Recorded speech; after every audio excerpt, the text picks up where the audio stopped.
¿Qué tal? Muy buenas tardes en este viernes 11 de abril, Álvaro.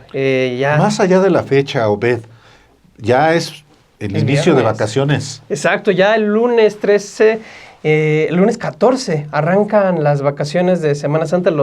Desde hoy. Bueno, sí. No, mis hijos desde hoy ya arrancaron. Desde hoy, que es ya viernes, y usted a lo mejor nos va a ver el sábado o el domingo, ya en plena vacación, y está bien. Son 15 días para el sistema educativo. Para nosotros no, nosotros vamos a seguir trabajando. Así es. Bueno, yo sí me voy de unos días de vacaciones. Y yo también. De hecho, para eso ya será un tema que ya les contaremos después. Pero en relación a estos temas que nosotros seguiremos trabajando, y de hecho, en estos 7 días que han pasado desde la última vez que nos vimos, pues me parece que esta es una de las semanas en la que más hemos diversificado los temas, Álvaro, porque si bien iniciamos esta semana recordando los 20 años del desafuero de Andrés Manuel López Obrador, que ustedes hacían una precisión muy importante, no es el intento de desafuero, por el desafuero se consumó, pues claro, tuvo lugar, y de alguna manera es una muestra más de este amaciato que tú bien describes en un libro con el mismo nombre, del PRI y del PAN, el cual de hecho se remonta hacia antes, pero esto solamente es un episodio más de este amaciato entre ambos partidos que configura parte de la realidad política actual. No es el único tema.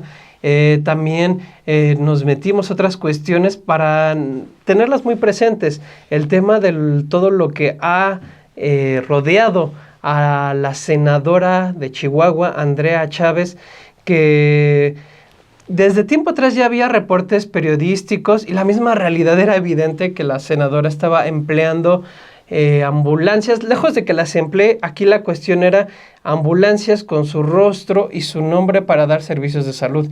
Lo que se cuestionaba es, está bien si tú quieres dar servicios de salud. Aquí el tema que se le cuestiona es, ¿por qué con tu cara? ¿Por qué con tu nombre? ¿Y qué tipo de empresarios son los que se están involucrando, no? La presidenta se tuvo que llegar a meter en una de las pocas veces que se ha metido la presidenta en temas de Morena, Álvaro. Sí, en estos 7 días, que por eso tiene este nombre, este espacio, ha habido varios temas que el equipo de Sin embargo ha trabajado a profundidad y que en efecto arrancamos el lunes con el tema del desafuero de Andrés Manuel López Obrador, que ese día justamente cumplió 2 décadas de haberse consumado en la Cámara de Diputados y que, bueno, lo hemos trabajado también. Son 2 décadas en los que ese desafuero y las movilizaciones que concitó son, digamos, que el embrión del movimiento de Regeneración Nacional, que no se llama así el Morena. Morena es Morena, es un partido político que se llama Morena. Y el Movimiento de Regeneración Nacional, en todo caso, trasciende a Morena, trasciende al propio Partido del Trabajo, el Partido Verde, que son aliados electorales. Pero, en efecto, este solo asunto, por lo menos en nuestro espacio, sí generó pues trabajos. No así, muchos prefieren no acordarse en otros medios, Sí, que nadie se acuerde, por una razón muy simple, porque todos aquellos promotores del desafuero y quienes lo instrumentaron, ¿dónde están? En el basurero de la historia, Obed. Ya ni están en el PRI muchos.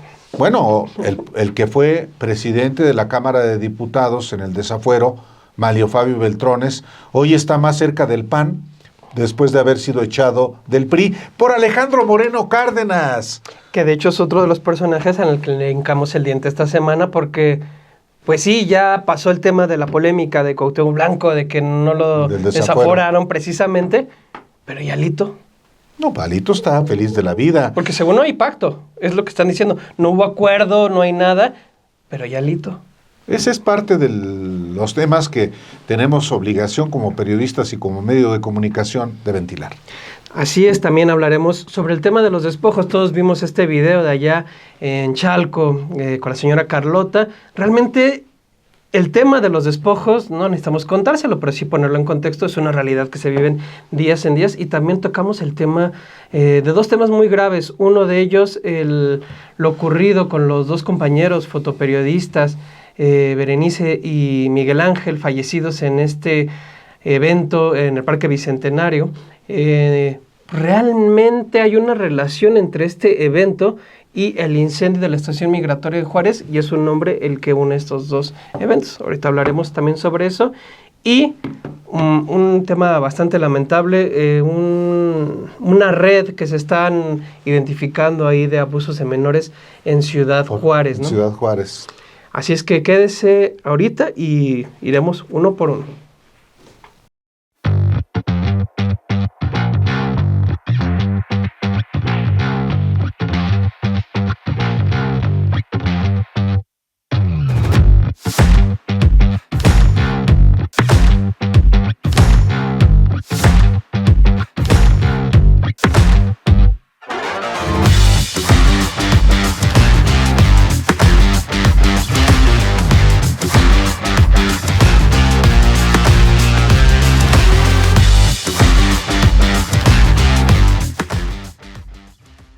Pues bien, uno de los temas que marcó la semana fue una tragedia ocurrida el fin de semana previo, en el cual dos fotoperiodistas, dos jóvenes periodistas, perdieron la vida por una negligencia. Berenice Giles y Miguel Ángel Rojas, dos jóvenes que estaban cubriendo el evento AC Ceremonia, en el momento en que se desploma una estructura de metal, les cae encima. Ambos pierden la vida. Ahí el tema que ha sido cuestionado y que sigue siendo cuestionado a la fecha es que los organizadores del evento trataron de ocultar lo que ocurrió, sacaron a los jóvenes en una ambulancia argumentando que ellos aún estaban con signos vitales y que habían perdido la vida en el hospital, cuando todo indica que desde un primer momento ellos ya habían fallecido. El evento continuó y evidentemente se han hecho acreedores de todo tipo de cuestionamientos.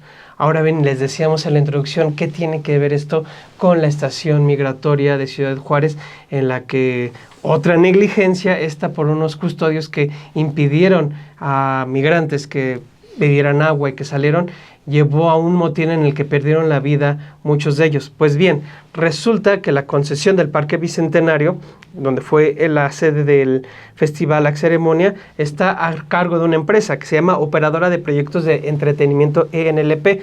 Su administrador, George MacPhail, es un socio, a su vez, de la otra empresa de seguridad que estuvo a cargo, pues, de la seguridad junto con las autoridades migratorias y judiciales y federales. También está una empresa privada estuvo a cargo ahí de la estación migratoria en donde ocurrió esta tragedia.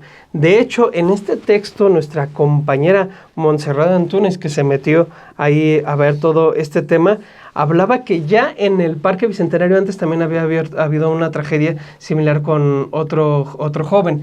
Todo esto, pues, sin duda, en el contexto en el que la presidenta dijo que van a revisar precisamente esta concesión, Álvaro.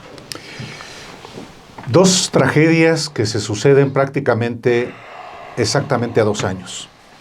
En marzo de 2023, la cárcel donde se encerró a migrantes, varios de los cuales murieron por un incendio en Ciudad Juárez, y ahora dos jóvenes fotoperiodistas que pierden la vida en un concierto. Hay una lógica de lucro, en particular en este evento del Parque Bicentenario, donde se levantó y donde hubo una refinería de Pemex. No se suspende jamás el concierto. No. No querían ni siquiera suspenderlo al día siguiente. No. Hay inclusive una dejadez por parte de la empresa que contrató a los jóvenes fotoperiodistas. Eso es otro tema, claro. Hay también un parque concesionado a una empresa particular desde el gobierno de Enrique Peña Nieto. Hay una lógica exclusivamente de lucro donde las personas no valen. No valen dos jóvenes uno de los cuales, Berenice, no encuentra ni su familia de su equipo. Le robaron, no puede ser. O sea, son las tragedias que enseñan hasta qué punto también como sociedad y como autoridades hay dejadez. Y claro, una misma empresa conectada con estas dos tragedias en el Parque Bicentenario y con la muerte de migrantes que mueren de manera terrible en Ciudad Juárez. Y esto, por supuesto, fue abordado también en este trabajo de Montserrat Antúnez, un trabajo que le presentamos a continuación en esta, pues una de las entregas de 7 días. La concesión del Parque Bicentenario, sede del Festival Access Ceremonia, donde 2 fotoperiodistas murieron el sábado 5 de abril, está a cargo de la empresa operadora de proyectos de entretenimiento NLP, administrada por George McPhail, quien a su vez fue identificado en 2023 por la Secretaría de Seguridad y Protección Ciudadana como socio del grupo de seguridad privada CAMSA, la empresa que prestaba sus servicios a la estación migratoria de Chihuahua, donde fallecieron 40 personas a causa de un incendio, un caso que sigue impune. El Instituto de Administración y Avalúos de Bienes Nacionales informó el 6 de abril que pedirá a la operadora de proyectos de entretenimientos NLP las autorizaciones requeridas para realizar el festival. La dependencia señaló que si se detectan irregularidades o incumplimientos, podría iniciar el proceso para revocar la concesión del inmueble. La presidenta Claudia Sheinbaum también llamó esta semana a revisar la concesión del parque. La concesión del parque fue entregada a la empresa operadora de proyectos de entretenimientos NLP el 1 de marzo de 2018, durante la administración federal de Enrique Peña Nieto, con la firma de Charles Edward McPhail como representante legal de la empresa que su hermano, George McPhail, administra. Hasta diciembre de 2023, el padrón de establecimientos mercantiles de la Secretaría de Programas de Alcaldías y Reordenamiento de la Vía Pública de la Ciudad de México identificaba a George McPhail como la persona moral a cargo de la operadora de proyectos de entretenimientos NLP SADCB. En julio de ese año, el fotógrafo Alberto Clavijo falleció en el Parque Bicentenario al pasar por un piso falso que no estaba señalizado. Todavía en octubre de 2024, junto a un representante de la Secretaría de Turismo de la Ciudad de México, el empresario McPhail ofreció una conferencia para anunciar un evento de la Fórmula 1 en la que se le identificó como director del Parque Bicentenario. Días antes también encabezó un evento con vecinos. El 30 de marzo de 2023, días después del incendio en la estación migratoria de Ciudad Juárez, George McPhail y David Vicente Salazar Gasca fueron identificados por Rosa Isela Rodríguez, la entonces titular de la Secretaría de Seguridad y Protección Ciudadana, como socios de la empresa Grupo de Seguridad Privada CAMSA, a cargo de ofrecer servicios en ese espacio y otras entidades. La Secretaría anunció en ese momento un proceso administrativo para revocarle el permiso e imponer una multa económica a la empresa. Tenemos identificada y se revisó todo el expediente de la empresa de seguridad privada que prestaba sus servicios en la estación migratoria de Ciudad Juárez, la cual es Grupo de Seguridad Privada CAMSA SADCB, cuya solicitud de registro ante la Dirección General de Seguridad Privada de esta Secretaría es del 3 de septiembre del 2020, con una autorización vigente a febrero de 2024. Se encuentra registrada bajo la modalidad de empresa para proporcionar seguridad privada en todo el territorio nacional. Ya se tienen identificados a los socios David Vicente Salazar Gasca y George McPhail, así como a representantes y apoderados legales, información que ya fue proporcionada a la Fiscalía General de la República para las investigaciones correspondientes. De la revisión del expediente derivó una primera irregularidad, ya que la empresa solo tenía reportados en su registro a 4 elementos de seguridad con 10 uniformes. Sin embargo, el contrato con el Instituto Nacional de Migración era por 503 elementos en instalaciones ubicadas en 23 estados de la República. La empresa de seguridad privada no cuenta con permiso de portación de armas y en los informes mensuales que está obligado a rendir no reportó altas o bajas del personal. Por lo tanto, y paralelamente al proceso penal que lleva la propia Fiscalía General de la República sobre la probable responsabilidad de la empresa, informar que dio inicio el proceso administrativo sancionador en su contra para revocarle el permiso e imponerle una multa económica. Incluso ya solicitamos al Instituto Nacional de Migración rescindir el contrato con esta empresa y a partir de mañana, elementos del Servicio de Protección Federal asumirán las labores de seguridad en las estaciones, en las instalaciones de la estación migratoria de Ciudad Juárez. La Auditoría Superior de la Federación también corroboró en la revisión de la cuenta pública de 2023 que el Instituto Nacional de Migración otorgó un contrato por 151.439.400 pesos a la empresa CAMSA para operar en Chihuahua y otras entidades, pese a que solo tenía registrado 4 trabajadores y pagó más del 50% de los recursos que recibió para subcontratar a otras firmas de seguridad que prestaran el servicio de vigilancia. En la estancia de Ciudad Juárez, el trato de las autoridades, tanto de agentes del Instituto Nacional de Migración como guardias privados, fue descrito por migrantes como inhumano, hostil, violento y desinteresado. Así lo exhibió la Fundación para la Justicia, que acompaña a familias de los migrantes que fallecieron en un informe. A 2 años del incendio en la estancia migratoria de Juárez, solo un guardia de seguridad privada identificado como Alan Omar y 2 migrantes originarios de Venezuela, Jason y Carlos Eduardo, se encuentran detenidos, pero no han sido juzgados por este caso. Ningún funcionario ni empresario del grupo de seguridad privada CAMSA ha sido sancionado. Le toca a la Fiscalía General de la República en su conjunto con sus diferentes fiscalías especializadas,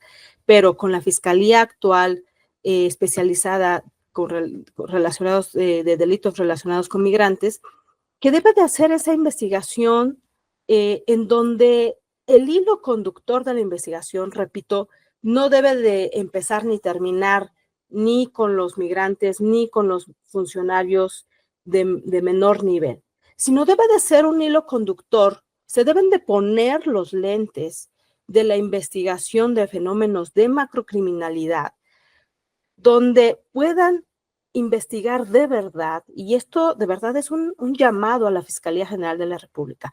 Estos eventos deben de ser un parteaguas para que la Fiscalía General de la República haga su trabajo, lo haga debidamente y demuestre esa imparcialidad de querer llegar al fondo de toda esa cadena de impunidad que se ha generado durante años y se llegue a la verdad y a la justicia. Repito, no como palabras huecas, sino con trabajo exhaustivo en donde se pueda determinar por qué esa empresa, por qué este socio goza aparentemente por todo lo que se ha publicado de grandes privilegios de llegar a ese tipo de contratos, que siga haciendo contratos a pesar de todos estos hechos atroces que, repito, están costando vidas.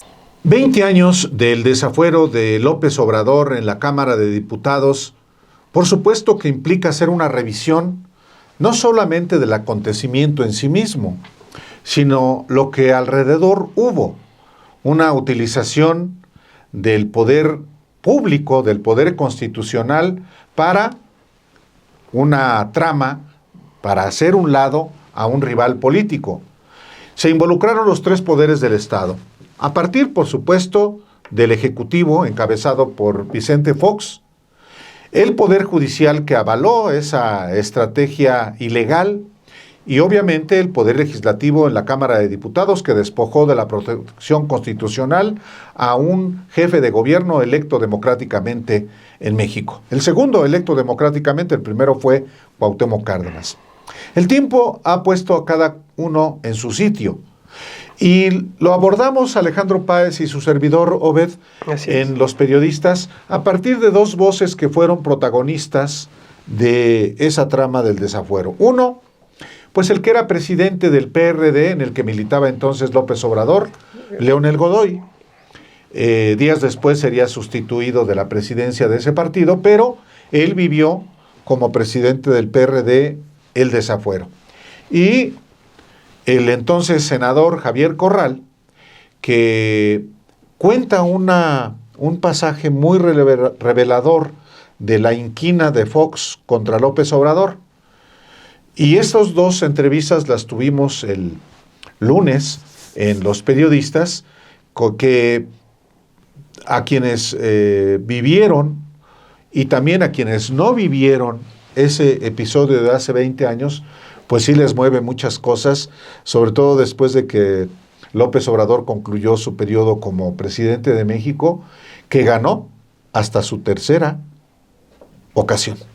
Ganó oficialmente hasta la tercera ocasión. Todos sabemos que la elección de 2006 fue una elección fraudulenta en la que sí hubo una operación de Estado, no lo digo yo, lo dice el Tribunal Electoral del Poder Judicial de la Federación, al señalar en su momento que el presidente Fox intervino de manera irregular en esta elección. Es más, ni siquiera hay que rascarle tanto, el propio Fox lo dice. Claro. Yo hice lo que hice para que no llegara Andrés Manuel López Obrador. Se lo dijo a los panistas en secreto, se lo dijo a las cámaras, el tribunal lo reconoció.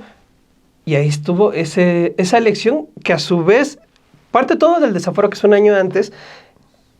Corral es una de las voces que advierte, lo van a estar creciendo, no les importa a los panistas, hacen todo lo que casan junto con el PRI para intentar llegarlo.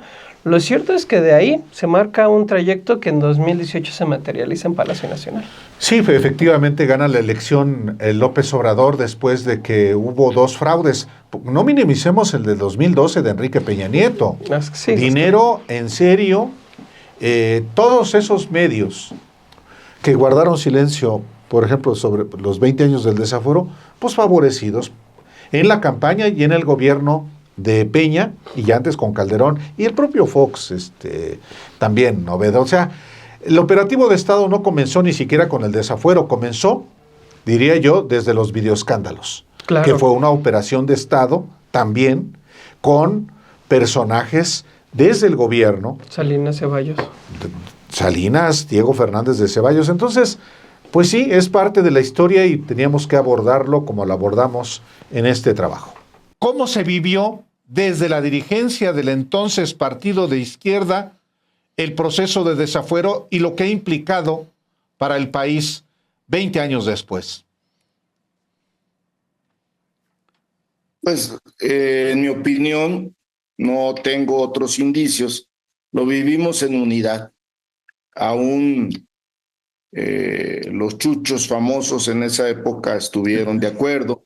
Había no una relación intensa entre el ingeniero Cárdenas y Andrés Manuel, pero el propio ingeniero Cárdenas participó en las manifestaciones en contra del desafuero. Entonces, creo yo que era un PRD unido, un PRD diferente a lo que fue al final por lo que perdieron el registro.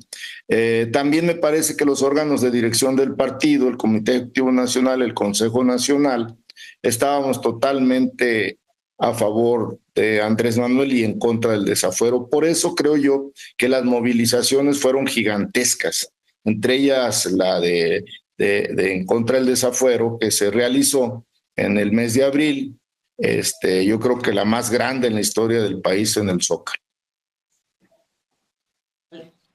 Obviamente eras garbanzo de a libra en ese momento o frijol negro dentro del pan, porque pues venía, desde ahí estaba orquestado el ataque contra López Obrador, y tú publicas incluso un texto que dicen, pues básicamente son, como dije hace rato, fregaderas.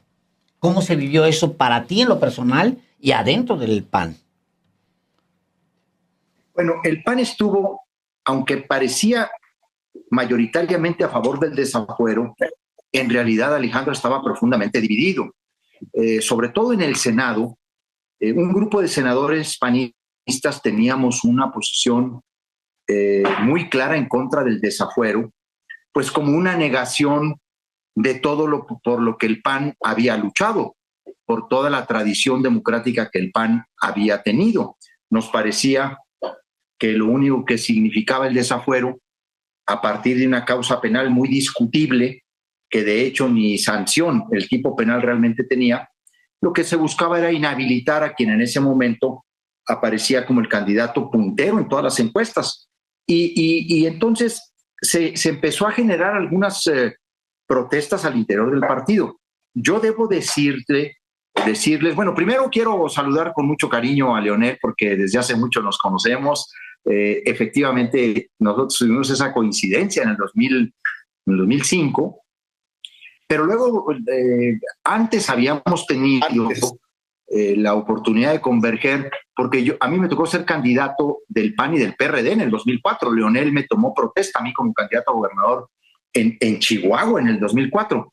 Entonces yo tenía una cercanía con la izquierda, tenía una cercanía con gente del PRD, de aquel PRD, cuando el PRD realmente existía como tal, ¿no? Y entonces, debo decirte que yo me convertí en un activista en contra del desafuero. Hoy he podido compartir en la red social de X, antes Twitter, varios de los artículos que entiendo también hoy ya publica, sin embargo, en donde abierta y claramente yo me manifesté en contra de esa decisión, pues a todas luces absurda, injusta, antidemocrática. Decíamos, no es posible que el PAN, en su esplendor, porque pues estaba Fox en la presidencia de la República, acababa de darse la primera transición a la democracia en México, no es posible que pasáramos del dedazo presidencial al puñetazo presidencial con el que se quería sacar de la contienda a López Obrador. Y entonces muchos compartían esta preocupación, pero no todos la manifestaban.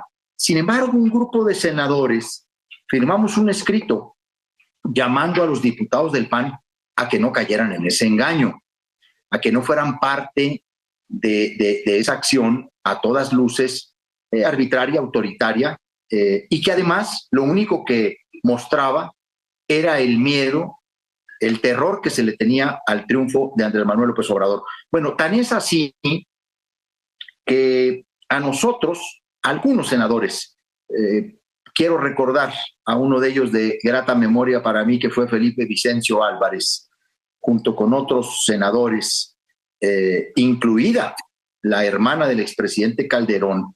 El presidente Fox nos invitó a platicar. A mí me invitó a platicar personalmente y me dijo, oye, ¿qué pasa? ¿Por qué ni en esta nos vas a apoyar? Y le dije yo, pues en esta menos, porque me parece que estamos regresándonos a una etapa muy oscura. Y yo le advertí al presidente Fox, le dije, oiga, hay un riesgo tremendo de violencia en el país si ustedes sacan de la contienda a López Obrador. Y a mí me dejó helado la respuesta de Fox, Alejandro Álvaro. Me dijo el expresidente, incluso lo cité en algún artículo de los que ahora publicará, sin embargo, con motivo de estos 20 años del desafuero. Fox me dijo, a ver, es preferible, Corral, el riesgo de la violencia a que llegue este loquito y nos deshaga la economía. Uno de los temas que llegó a la conferencia de prensa mañanera de la presidenta Claudia Sheinbaum Pardo, que es un tema que viene de atrás, evidentemente, sobre todo ha sido explotado por el Partido Acción Nacional. También en su momento lo ha hecho esta cadena de medios latinos de Roberto Madrazo, pero no por eso deja de ser bueno cierto lo que ocurre. La senadora de Chihuahua, Andrea Chávez, es señalada de adelantarse a los tiempos. En 2 años hay elecciones en Chihuahua 2027, mediante el uso de ambulancias que llevan servicios médicos. Eso me parece que no es el tema en cuestión, sino que lo hace mediante estas ambulancias en las que está su rostro, su nombre, y además sin aclarar bien a bien por qué se están, con qué interés hay detrás de que un empresario ligado a Adán Augusto López Hernández es el que se las brinde. Todos estos temas pues están ahí al aire. La presidenta pues, sale y lo único que pide es: tengan escrúpulos, tranquilos, falta mucho tiempo, e incluso dice, le voy a mandar una carta a Morena pues, para que pongamos lineamientos, ¿no? Sí, es un tema que concita mucha emotividad, claro, particularmente dentro de Morena y dentro de la Cuarta Transformación. Y hay que separar las cosas también. El PAN, el PRI, el PRIAN, la gobernadora María Eugenia Campos, son una cosa y van a capitalizar todo. Incluyendo en el portal de Roberto Madrazo, Latinos. Sí, van a hacer todo, van a denunciar por 15 delitos y por 1,000, pero lo hicieron por 15 delitos, a la senadora de Morena, Andrea Chávez, ante la Fiscalía General de la República. Ese es un asunto. Sí. Y es un asunto político y es un asunto jurídico. El otro es, ¿qué clase de movimiento es al que pertenece la senadora Andrea Chávez?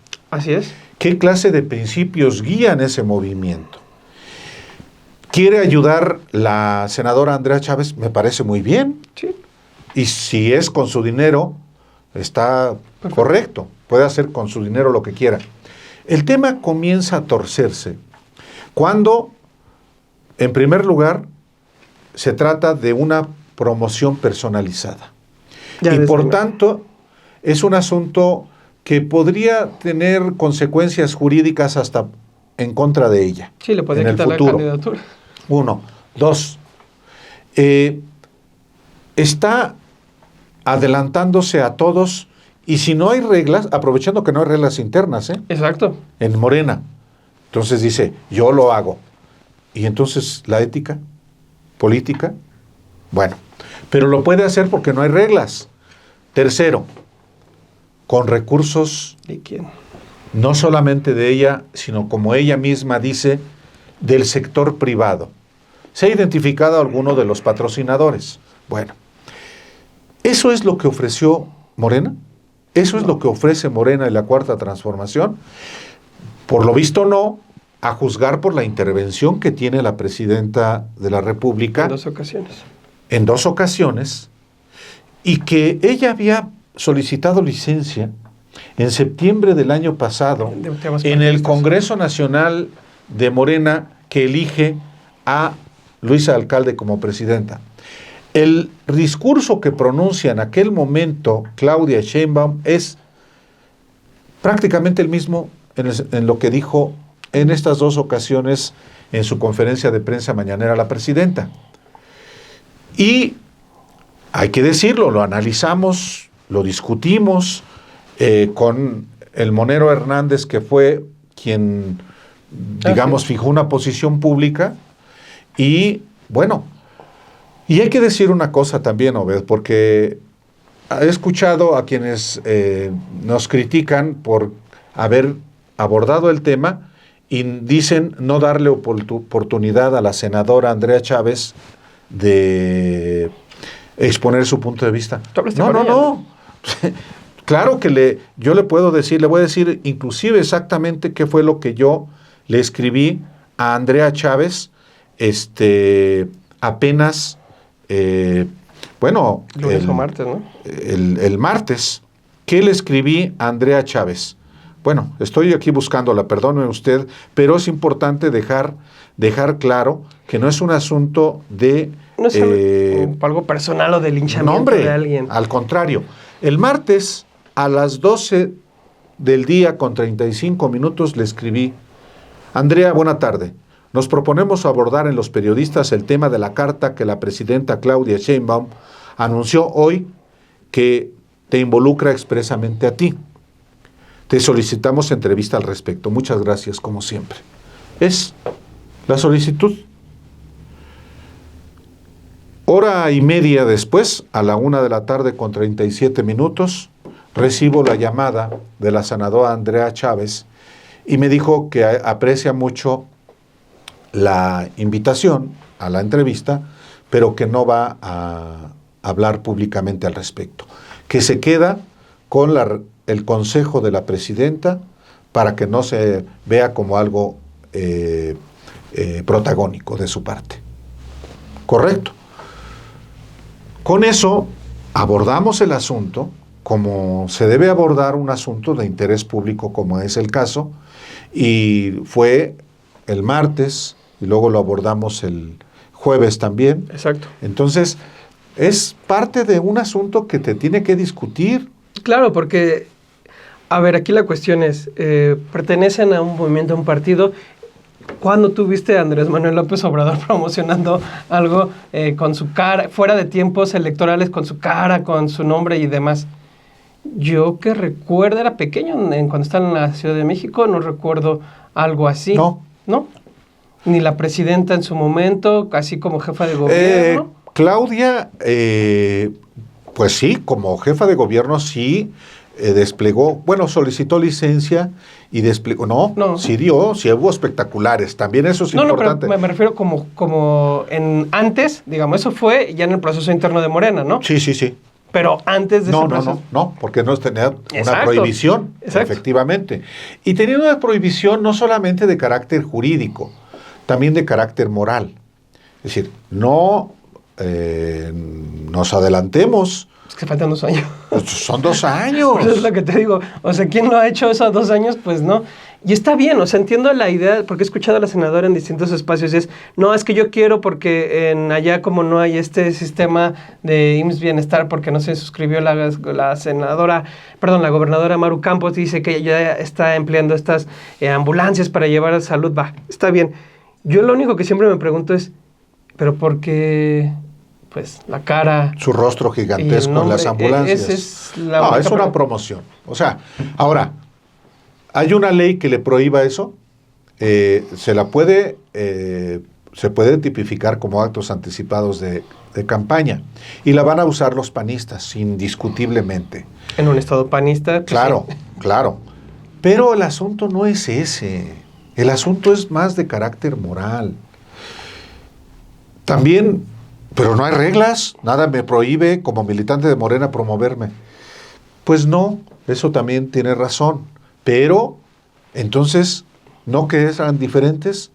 También hay que decir que Andrea Chávez tiene todo el derecho también de buscar ser gobernadora. También ha habido espectaculares de otros de Morena, del alcalde, por ejemplo, de Ciudad Juárez, Cruz Pérez Cuellar, ex compadre de de Javier Corral, expanista, y del alcalde panista de Chihuahua. Entonces, no es solamente Andrea Chávez, eso también hay que dimensionarlo. El tema es que es la presidenta la que aborda el asunto. Y no la presidenta de Morena, que es la que tendría que estar metiéndose en esos La presidenta de la República. Entonces, sí es un asunto que hay que discutirse. No es que no tenga derecho. Es más, yo creo que va a ser la candidata, yo creo que va a ser la gobernadora.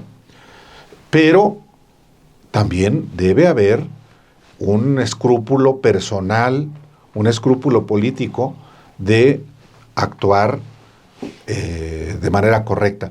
La izquierda debe ser derecha, no torcida, no chueca, no embustera, no corrupta. Y bueno, la gente se fija también en eso. Pues sí, les dejamos con este trabajo para precisamente abordar el tema, aclarando ya todos los matices que se tienen que hacer para entender el por qué exponemos este trabajo que hizo nuestra compañera Nora Nancy Gaspar. La senadora morenista Andrea Chávez, aspirante a la gubernatura de Chihuahua en 2027, enfrenta acusaciones por utilizar ambulancias rotuladas con su imagen y los colores de Morena para promocionarse políticamente. Daniela Álvarez, dirigente estatal del PAN, denunció el hecho el 3 de abril en redes sociales y presentó una querella ante la Fiscalía General de la República por presuntos delitos, incluyendo posible desvío de recursos. Las ambulancias fueron vinculadas inicialmente a la Secretaría de Salud del Estado de México, aunque este gobierno negó su propiedad. Latinus reveló que las unidades médicas pertenecen a la empresa F Medical, propiedad de Fernando Padilla Farfán, empresario cercano al senador Adán Augusto López y beneficiario de contratos con gobiernos morenistas. Andrea Chávez admitió conocer al dueño, a quien calificó como gran amigo y colaborador en proyectos de salud. Sin embargo, el escándalo creció cuando Álvarez insistió en que las placas de las ambulancias correspondían al Edomex, lo que fue desmentido por el gobierno de Delfina Gómez. La presidenta Sheinbaum abordó el tema el 8 de abril, anunciando que enviaría una carta a la dirigencia de Morena para establecer reglas claras y evitar actos anticipados de campaña, aunque aclaró que no era una orden. Enfatizó la importancia de mantener la ética en la Cuarta Transformación. Nosotros ni mentimos, ni robamos, ni traicionamos al pueblo. Sheinbaum dejó en manos de la Comisión de Honestidad y Justicia del partido cualquier sanción contra Chávez. Agustín Guerrero, consejero estatal de Morena en Puebla, calificó las acciones de Chávez como inmorales y contrarias a los principios del partido, exigiendo transparencia sobre el origen de los recursos. Mientras tanto, Santiago de la Peña, secretario general del gobierno de Chihuahua, confirmó que las ambulancias salieron de circulación, aunque se desconoce su paradero. Las autoridades mexiquenses reiteraron que no eran parte de su flotilla oficial. Las denuncias del PAN y las críticas incluso dentro de Morena reflejan el riesgo de que estos hechos manchen la imagen del partido. Aunque las ambulancias ya no están visibles, el debate sobre el uso de recursos públicos o privados con fines políticos sigue abierto, con posibles consecuencias legales y disciplinarias para la senadora. ¿Cómo te cae Alejandro Moreno Cárdenas? A todo dar. No, como no me va a caer a todo dar. No, ese es un político que siempre he dicho, bueno, cuando me preguntan sobre él, que creo que representa a la perfección, personifica así de manera excelente la decadencia a la que ha llegado el PRI. Es Alito el personaje perfecto para entender el PRI. Pues ese es el PRI. Sí, Alito. Efectivamente es como Roberto Madrazo. Sí, o sea, hábil. Como Beltrones. O sea, hábil porque el tipo no le puedes engañar que es hábil, pero también con importantes acusaciones de corrupción, que por una parte te da la mano, pero por la otra ya te dio la vuelta 3 veces. O sea, imagínate, Alito logró quitar a muchos priistas que estaban enquistados ahí, entre ellos Mario Fabio Beltrones.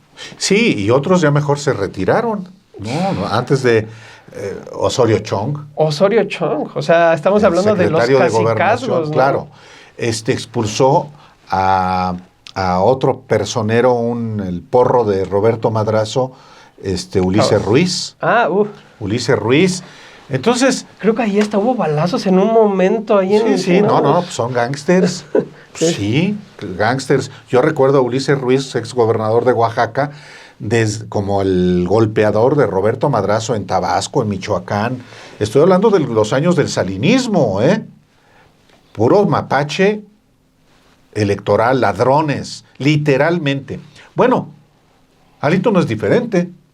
Por eso tiene 2 solicitudes de desafuero a partir de la investigación que la Fiscalía de Campeche hizo y de la Fiscalía General de la República.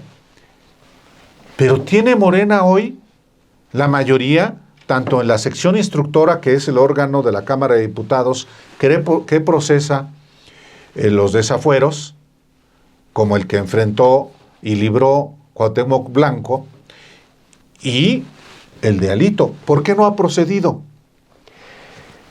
Sinceramente, creo que es una pregunta que todos nos hemos hecho, porque Álvaro, ustedes entrevistaron al presidente de la sección instructora la pasada y dijo, no, vamos a ir contra Alito. En diciembre del 2000, vamos a ir en diciembre era el 2023. No pasó nada. Claro, ahí no tenía mayoría en la sección instructora. Ahorita ya la tiene. Ahorita ya la tiene. Y también entrevistamos 2 veces a Hugo Eric Flores. ¿Y qué dijo? No, que va a ser una realidad.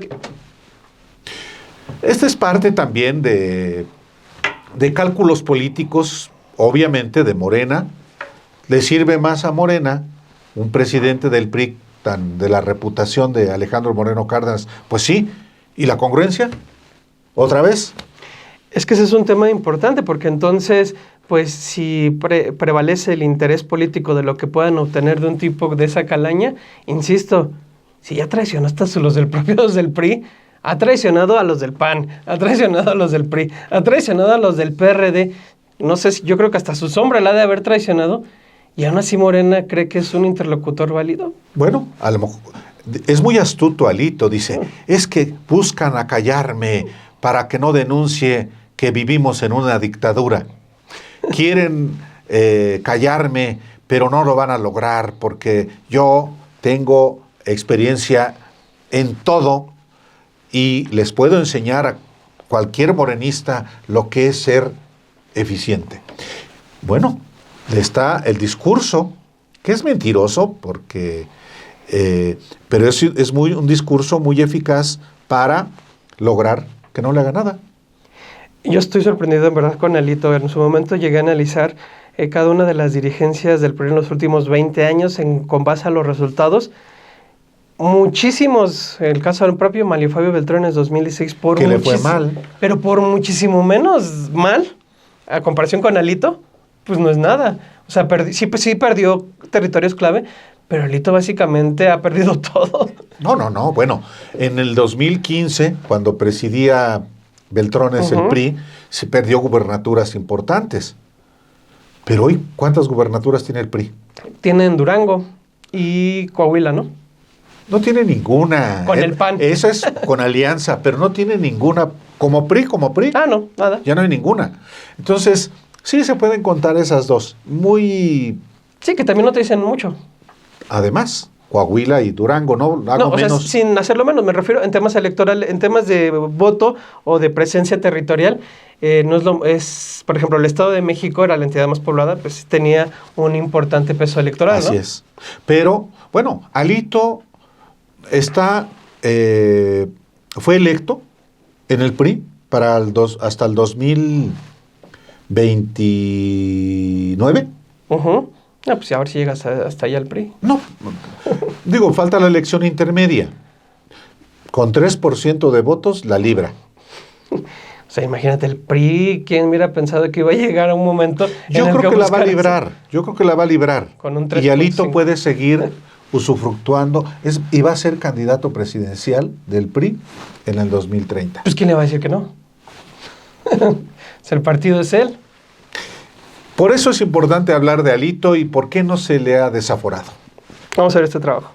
Alejandro Moreno Cárdenas, mejor conocido como Alito Moreno, ha vuelto al ojo del huracán y ahora más señalado que nunca. La reciente detención de una figura muy cercana al líder del Partido Revolucionario Institucional en sus tiempos como gobernador de Campeche han puesto los focos en su gestión y en las acusaciones en su contra, que desde entonces pesan, sean voces críticas e incluso al interior del tricolor. Se trata de Walter Olivera Valladares, vocero durante el gobierno estatal de Alito, detenido el domingo en Mérida durante un operativo en el que colaboraron las fiscalías de Yucatán y Campeche por los delitos de posible peculado y uso indebido de atribuciones y facultades. Olivera Valladares, yerno de Carlos Miguel Aiza González, el exgobernador suplente de Alito, es acusado por la Fiscalía Especializada en el Combate a la Corrupción del Estado de Campeche de haber desviado 16 millones de pesos en publicidad gubernamental. Olivera Valladares es indagado por tener un departamento en el Club Campestre de Mérida, así como un departamento en una exclusiva zona de Cancún, Quintana Roo, y una mansión en un fraccionamiento exclusivo en Campeche llamado Campeche Hills, ubicado a 2 kilómetros de donde tenía su residencia el ahora líder del PRI, Alejandro Moreno Cárdenas, y donde también residía su suegro, Carlos Miguel Aiza González. Como vocero de Alejandro Moreno Cárdenas, Walter Olivera Valladares llevó a cabo una ostentosa campaña de propaganda del actual dirigente priista. El diario Por Esto señala que desde su dependencia se pagaron millones de pesos para promover la imagen de Alito en la prensa local y para pagar inserciones en medios nacionales. Uno de sus objetivos, de acuerdo con este medio, fue conectar la imagen de Moreno Cárdenas con la ciudadanía de Campeche. También se le acusó de triplicar el número de empleados de comunicación social de Campeche, de impedir que los titulares de las dependencias ofrecieran información y de obligar a los voceros de las diversas dependencias a realizar la función de correspondientes. Según Por Esto, el diario local señala que en la breve gestión de Alejandro Moreno Cárdenas hubo un despilfarro de más de 1,600 millones de pesos en 3 años. La prensa de Campeche destaca que fue para posicionar la imagen de Alito. De hecho, una vez que Moreno Cárdenas dejó la gubernatura para ser dirigente nacional del PRI en 2019, Walter Olivera Valladares lo acompañó en esa campaña. Ya para diciembre de 2020 renunció al tricolor. La Fiscalía General de la República mantiene en su contra una investigación por los delitos de enriquecimiento ilícito, desvío de fondos federales, fraude fiscal, uso de recursos de procedencia ilícita y tráfico de influencias. Desde 2022, la Fiscalía ha girado oficios a dependencias del gobierno federal para que, con carácter reservado y urgente, les sea entregada información sobre procedimientos administrativos relacionados con Moreno Cárdenas en el periodo de 2015 a 2020. Según documentos obtenidos por Sin embargo, se trata prácticamente del periodo en el que Moreno Cárdenas, también conocido como Alito, se desempeñó como gobernador de Campeche, aunque en 2020 ya presidía el PRI, cuya actual Fiscalía Estatal presentó denuncias en su contra. El 11 de mayo, con base en información del Gobierno del Estado y de la Secretaría de Hacienda y Crédito Público. Esta investigación de la Fiscalía General de la República contra Moreno Cárdenas, probada por Sin embargo con documentos, es diferente a la que lleva a cabo contra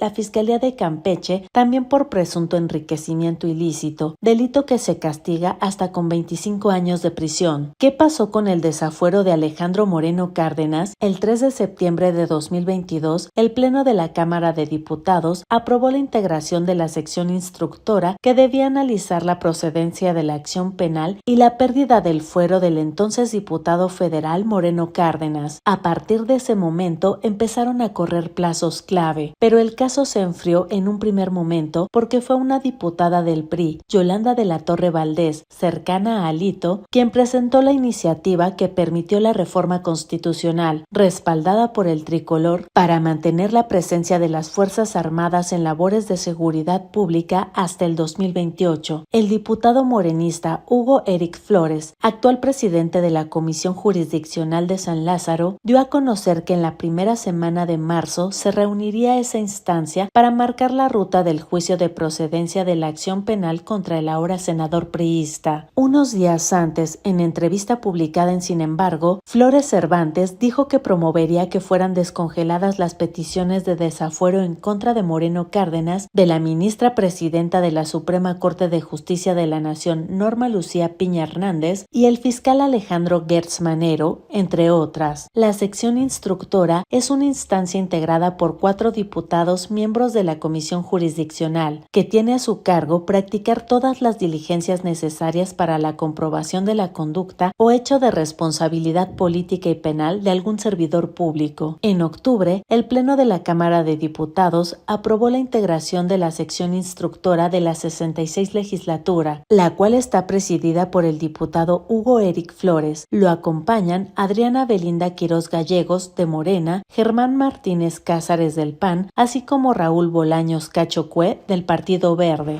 Pasando a temas, pues ciertamente nada gratos, pero importantes de exhibir, denunciar, y sobre todo siempre es bueno traerlos a este tipo de espacios para que sean visibles y que los perpetradores, los agresores, no se sientan seguros detrás de la impunidad y de, pues sí, que te permite el que estos temas no se den a conocer.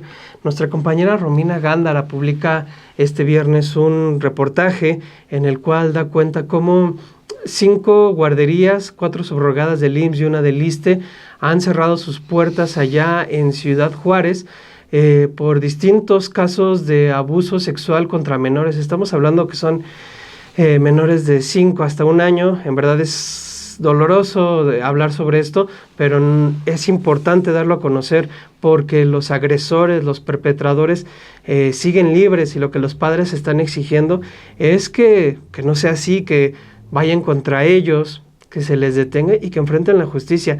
Es el crimen más infame que puede haber, abusar de un menor. En general, abusar de un menor, no importa la edad, pero sobre todo al hablar que son bebés, en verdad no hay palabras para poder entender una situación así, Álvaro. No debe haber impunidad. No debe haber. Y toda la autoridad que está involucrada, porque están involucrados los 3 niveles de gobierno, desde el federal, por el IMSS, el gobierno estatal y las autoridades municipales mismas. Por cierto, a excepción del gobierno estatal, son de Morena. Gobierna Ciudad Juárez Morena, gobierna México Morena. Entonces, debe enviar un mensaje de que no habrá impunidad en un caso tan aberrante como es el abuso de menores, cuando hay tantos casos. Debe haber una investigación pronta y debe haber, evidentemente, castigo a los responsables. ¿Cuántos años pasaron para que hubiera un principio de justicia en el caso de los abusos de Marcial Maciel y de otros curas de los legionarios de Cristo? Años y años. En este caso, por supuesto que hasta donde se alcanza a ver no hay sacerdotes. No, pero son menores las víctimas también. Entonces, los medios tenemos la responsabilidad de dar a conocer este tipo de aberraciones y las autoridades tienen la obligación ineludible de investigar, de esclarecer y de castigar. Romina Gándara habló con la fiscal especializada en atención a mujeres víctimas del delito por razón de género y a la familia, Wendy Chávez, quien le platicó que analizaron 218 casos a partir de distintos indicadores que las autoridades fueron hablando con los padres en los que pudieran advertir ciertos rasgos de conducta que presumieran que hubiera ahí un tipo de agresión sexual, de los cuales hay 71 que les permiten dar cuenta en los que hubo este tipo de agresión.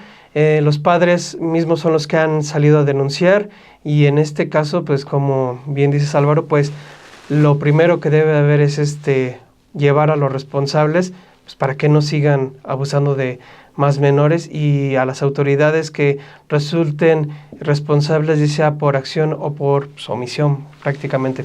Vayamos a ver este trabajo. Una situación grave ocurre en Chihuahua, particularmente en Ciudad Juárez, donde se ha destapado una ola de abusos cometidos contra menores en instancias infantiles, donde al menos 5 guarderías ya fueron cerradas tras encontrarse indicios de abuso sexual. Se trata de Mi Mundo de Colores, Lun, Niñito Jesús y Mi Pequeño Tambor, las cuales operaban de manera indirecta o subrogada bajo el Instituto Mexicano del Seguro Social. La quinta es la Estancia de Bienestar y Desarrollo Infantil número 32, perteneciente al Instituto de Seguridad y Servicios Sociales de los Trabajadores del Estado. La titular de la Fiscalía Especializada en Atención a Mujeres Víctimas del Delito por Razones de Género y a la Familia, Wendy Chávez, confirmó en entrevista con Sin embargo que a la fecha, tras las denuncias por abuso infantil, se realizaron valoraciones médicas y psicológicas a 218 menores, de las cuales en 71 casos se encontraron indicios de que fueron víctimas de abuso sexual. La fiscal detalló que las víctimas tienen entre 2 y menos de 4 años de edad, aunque también se han documentado casos en menores de entre 1 y 2 años.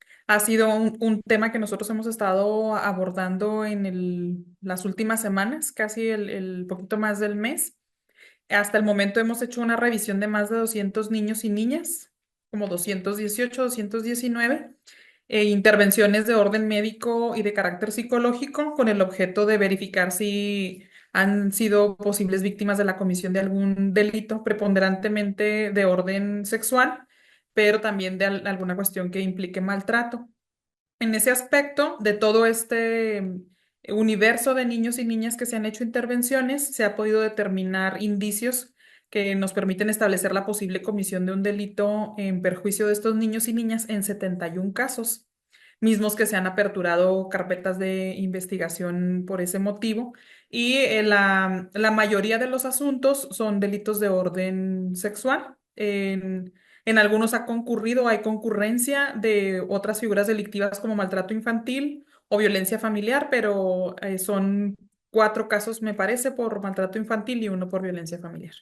Las madres y padres de familia, usuarios de las instancias denunciadas, exigen a las autoridades que se realicen investigaciones claras, que se agoten todas las instancias y que el caso se lleve hasta las últimas consecuencias, que se castigue no solo a los responsables directos de los ataques y abusos contra los menores, sino que también se investigue a fondo y se sancione a quienes incurrieron en negligencia u omisión, poniendo en riesgo a sus hijos. Principalmente lo que nosotros queríamos era que la estancia fuera cerrada, al menos durante lo que termina la investigación, porque la estancia seguía funcionando de manera normal, aún sabiendo que había esas carpetas pendientes.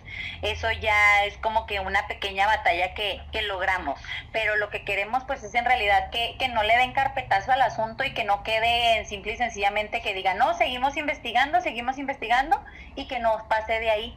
Queremos que en realidad encuentren a los responsables, que se les procese como debe de ser, porque en realidad pues los niños afectados bien están desde las salas que son de 1 año y medio, de 2 años, hasta los de preescolar, que son de 3, 4 y 5 años. Las investigaciones se concentran por ahora en Ciudad Juárez y abarcan 5 centros, mismos que ya fueron suspendidos de manera temporal por parte de las autoridades como la Secretaría de Desarrollo Humano y Bien Común de Chihuahua, Mundo de Colores con 34 carpetas, LUM con entre 15 y 19, Niñito Jesús y Mi Pequeño Tambor con 2 cada una, y una guardería operada por el ISSSTE con 18 o 19 carpetas.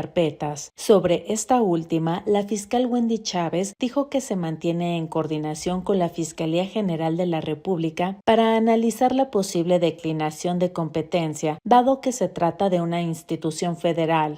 La imagen es terrible. Una anciana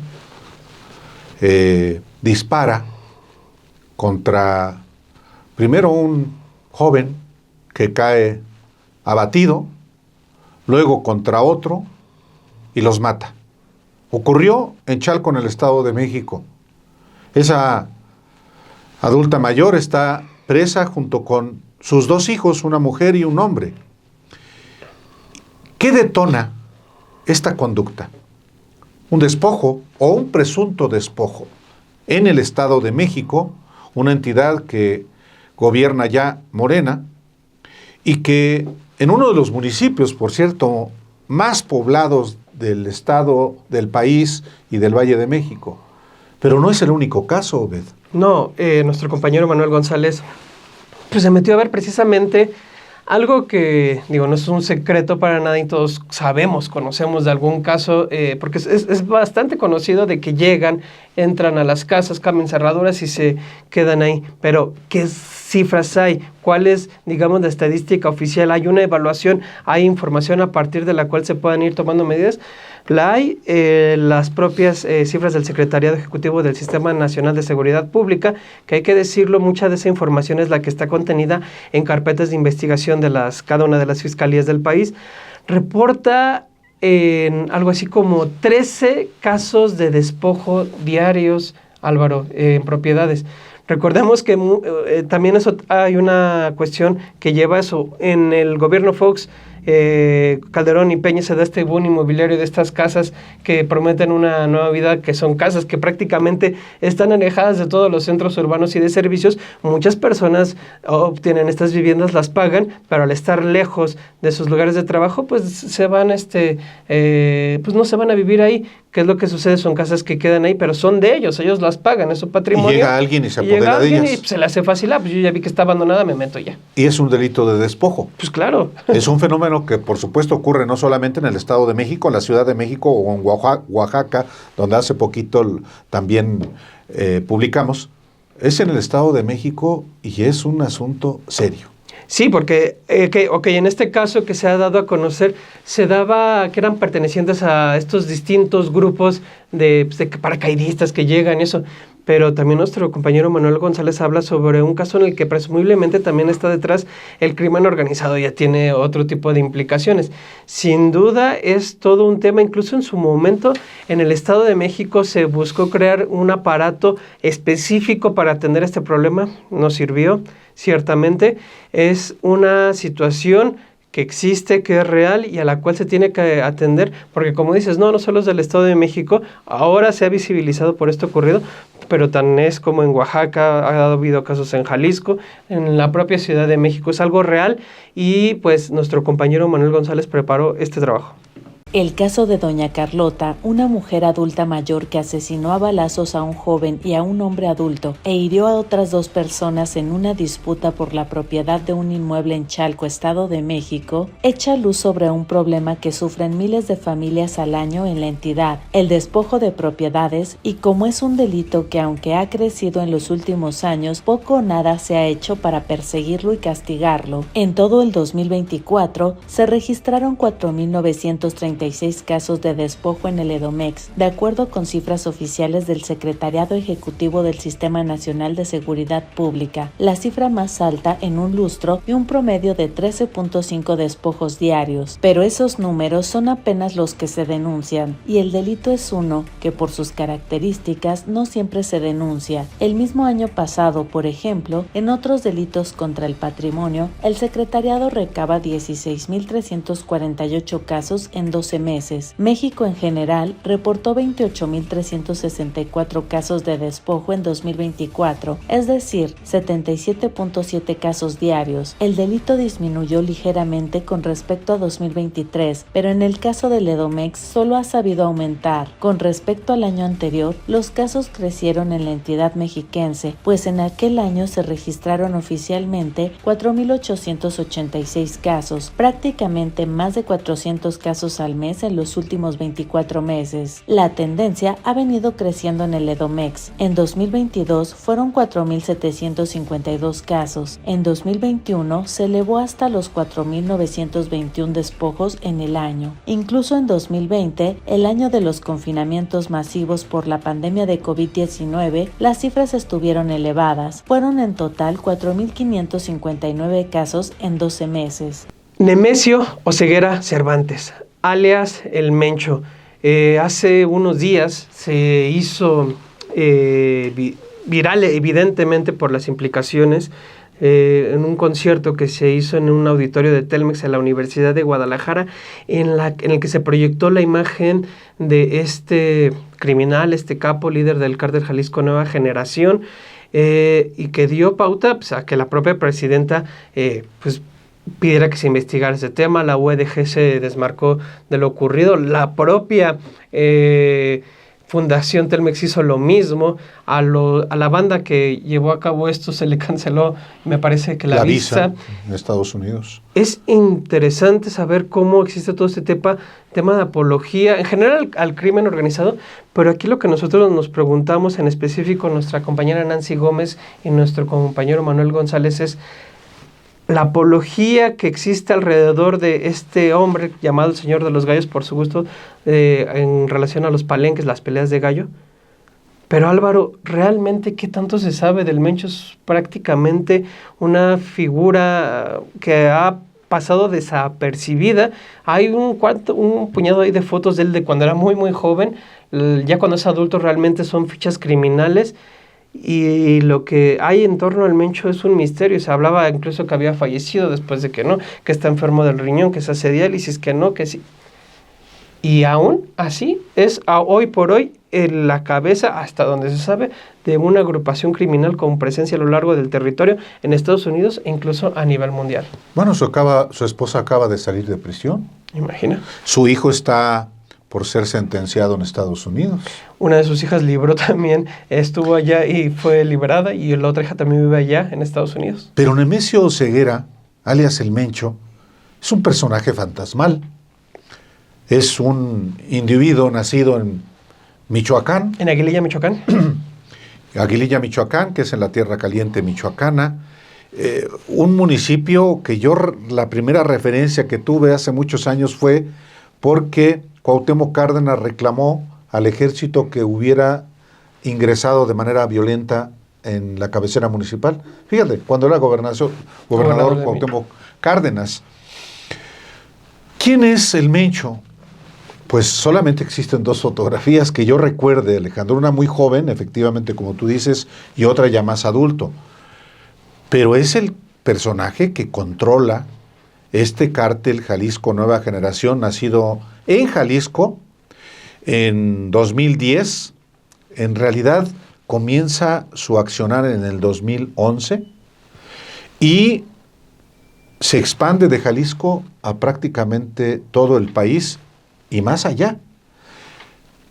Pocos lo han visto. Efectivamente hay muchos rumores de si está enfermo. Hay otra versión en el sentido de que pudo haber sido capturado y que... claro, tú la consignaste. Claro, que fue capturado y que en Jalisco, en Guadalajara específicamente. Emilio González Márquez. Cuando el gobernador era Emilio González Márquez y se ostentaba como presidente de México Felipe Calderón y lo dejaron libre. Entonces, el secretario de gobierno de aquel entonces, hablé con él y me dijo, no, bueno, eso se dijo. Oiga, pero usted es secretario de gobierno. Sí, pero no había mucha información, fue de la Marina. Entonces, siempre ha sido efectivamente el Mencho un fantasma. Es importante este trabajo porque sin duda es uno, hoy por hoy, al menos el capo en libertad de mayor trascendencia por lo que representa su grupo criminal en el país.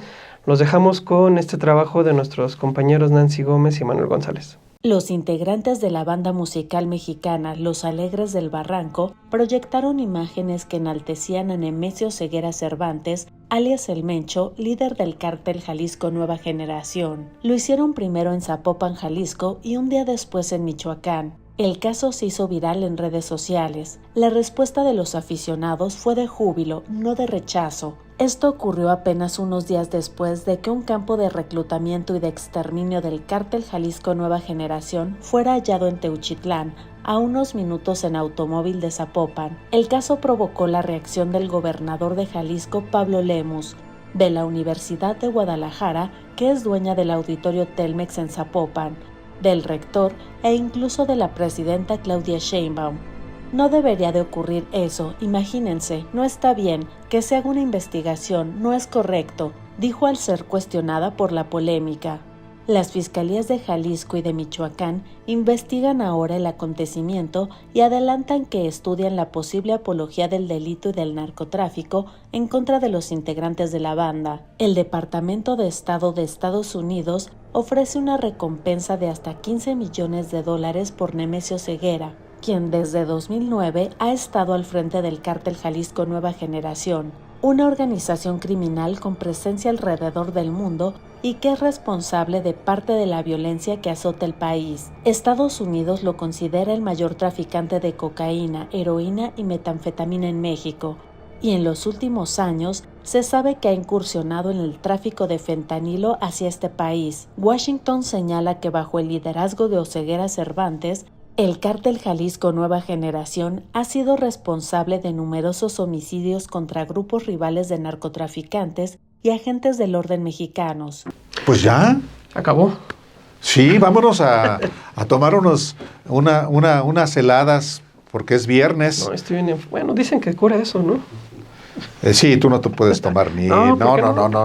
Un mezcal mejor mejor. Espérate, un mezcal. Pero si estás tomando antibióticos, no, pues no tiene sentido.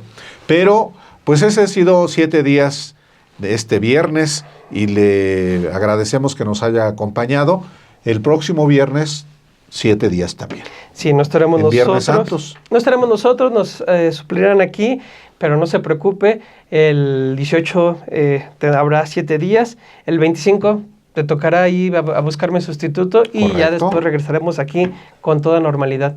Muchas gracias y pues ya es hora de cumplir el pronóstico a quien pueda.